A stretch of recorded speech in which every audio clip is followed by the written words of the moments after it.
Guys आज हम लोग MBA first semester managerial economics से रिलेटेड इंपॉर्टेंट क्वेश्चंस के रिगार्डिंग बात करेंगे। आइए कुछ इंपॉर्टेंट क्वेश्चंस को ले लेते हैं जो कि आपके कल एग्जामिनेशन है उसके रिगार्डिंग कुछ क्रूशियल एंड इंपॉर्टेंट क्वेश्चन को देख लेते हैं। जैसे आप फर्स्ट गिवन है define managerial economics and what is it's relevance in business decision. मतलब यह पूछ रहा है कि मैनेजरल इकोनॉमिक्स क्या होता है और मैनेजरल इकोनॉमिक्स का जो है बिजनेस जो है डिसीजन में क्या इसका रिलेवेंसी है, मतलब क्या इसका संबंध है। ठीक है ना।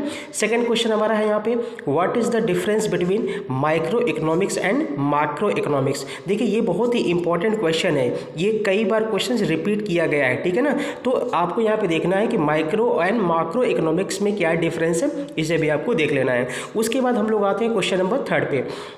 क्वेश्चन नंबर थर्ड भी गिवन है। देखिए ये सारे मैं यहाँ पे नोट डाउन भी किया हूँ कि किस यूनिट से गिवन है। ठीक है ना। ये यूनिट फर्स्ट से गिवन है। यहाँ गिवन है what do you mean by utility analysis. Utility analysis से आप क्या समझते हैं, इसे भी आपको देख लेना है। ठीक है।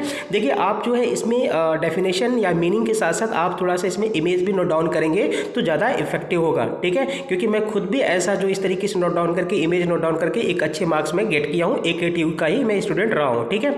आगे गिवन है comment on cardinal and ordinal utility. मतलब कॉर्डिनल और ऑर्डिनल यूटिलिटी क्या होता है, इसे भी आप देख लेना, यूनिट फर्स्ट से रिलेटेड है। उसके बाद यूनिट सेकंड में क्वेश्चन नंबर 5 में आ जाते हैं। इसमें गिवन है what is demand curve. Demand curve क्या है, देखिए डिमांड कर्व को आपको नोट डाउन करना है, साथ ही साथ उसके फिगर को भी बनाना है आपको डिमांड कर्व का। ठीक है ना। ये यूनिट सेकंड से रिलेटेड है। उसके बाद गिवन है टाइप्स ऑफ डिमांड, मतलब डिमांड के कितने टाइप्स होते हैं, इसे भी आपको नोट डाउन करना है। ठीक है ना। टाइप्स ऑफ डिमांड जो कि यूनिट सेकंड से रिलेटेड है। उसके बाद यहाँ पे गिवन है explain supply elasticity. Supply elasticity से आप क्या समझते हैं, सप्लाई इलास्टिसिटी से रिलेटेड कुछ एग्जाम्पल्स भी आपको देखना है, कुछ फिगर्स भी आपको बनाना है। ठीक है। ये भी यूनिट सेकंड से रिलेटेड है। उसके बाद हम लोग देख लेते हैं यहाँ पे क्वेश्चन नंबर 8। क्वेश्चन नंबर 8 में क्या गिवन है, क्वेश्चन नंबर 8 में गिवन है what is the use of elasticity of demand for managerial decision making. ये भी बहुत इंपॉर्टेंट क्वेश्चन है। मतलब यहाँ बोला जा रहा है कि मैनेजरल डिसीजन मेकिंग में जो है इलास्टिसिटी ऑफ डिमांड, ठीक है, का यूज क्या है। ठीक है ना। ये भी आपको देख लेना है। What is the marginal revenue. Marginal revenue से आप क्या समझते हैं, ये क्या होता है, ये यूनिट थर्ड से रिलेटेड क्वेश्चन है। उसके बाद क्वेश्चन नंबर 10 में गिवन है what is the cost and it's type.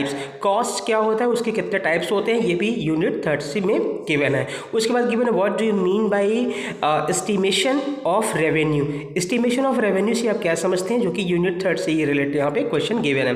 फिर आ जाते हैं क्वेश्चन नंबर 12 में। ज़्यादा क्वेश्चन नहीं है, ओनली 16 इंपॉर्टेंट क्वेश्चन मैंने यहाँ पे लिया है। क्वेश्चन नंबर 12 में गिवन है डिफाइन किंग डिमांड कर्व। ये कई बार क्वेश्चन पूछा गया है। ठीक है ना। किंग डिमांड कर्व, इसको भी आप देख लीजिएगा और फिगर जरूर बनाइएगा, इसमें यूनिट 4 से रिलेटेड क्वेश्चन है। उसके बाद given what is price leadership. Price leadership से आप क्या समझते हैं, यूनिट 4 से रिलेटेड क्वेश्चन है। फिर यहाँ गिवन है what do you mean by price discrimination. Price discrimination से आप क्या समझते हैं। गाइज यहाँ पे मैं बता दूँ क्वेश्चन नंबर 14 के बाद मैं आपको एक चीज़ बता दूँ कि MBA में जो है पास होने के लिए सबसे इंपॉर्टेंट चीज़ ये है कि आप सिर्फ कॉन्सेप्ट्स को पढ़िए। सिर्फ क्या गिवन, जैसे प्राइस डिस्क्रिमिनेशन है तो प्राइस डिस्क्रिमिनेशन में क्या चीज़ें आ सकती है, पहले आप इसकी मीनिंग को समझने की कोशिश कीजिए, इसके कॉन्सेप्ट्स को पढ़िए। जब आप कॉन्सेप्ट को समझ जाएंगे तो अपनी वो लैंग्वेज बहुत ही आसानी से लिख लेंगे। ठीक है ना। पूरा आप जो है पूरी बुक को आप एक तरीके से बर्डन मान के नहीं चलिए, कितनी मोटी बुक, इतना बड़ा सिलेबस हम कैसे कवर कर पाएंगे। डेफिनेटली आप इसको कवर कर सकते हैं, बस आप कॉन्सेप्ट्स को समझिए। ठीक है। उसके बाद यहाँ पे given what is the national income. National income क्या होता है, आप सभी को पता है कि नेशनल इनकम क्या होता है। मतलब हमारे देश में रहने वाले जो लोग हैं जो अर्निंग करते हैं और साथ ही साथ देश के बाहर भी जो लोग पैसा कमाते हैं और हमारे देश में बेचते हैं, वो सभी हमारा क्या होता है, नेशनल इनकम होता है। ठीक है।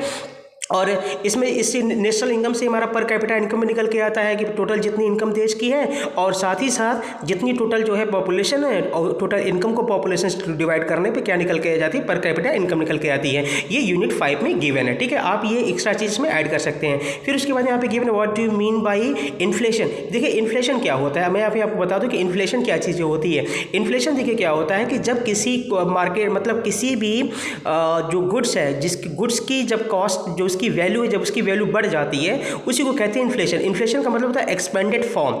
Expanded form in the means की मतलब किसी भी गुड्स का जो वैल्यू है, उसकी वैल्यू की जो कॉस्ट है वो बढ़ जाती है और इसका सबसे बड़ा इंपैक्ट जो होता है वो पुअर पर्सन के ऊपर पड़ता है इन्फ्लेशन का। तो इन्फ्लेशन क्या होता है, इसके कॉजेस क्या होता है, ये भी आप देख लीजिएगा। तो ये आपके लिए सबसे इंपॉर्टेंट क्वेश्चन रहा जो कि कल के पेपर में होने वाले जो MBA का पेपर है मैनेजरल इकोनॉमिक्स, उससे रिलेटेड क्वेश्चन है। Thank you so much.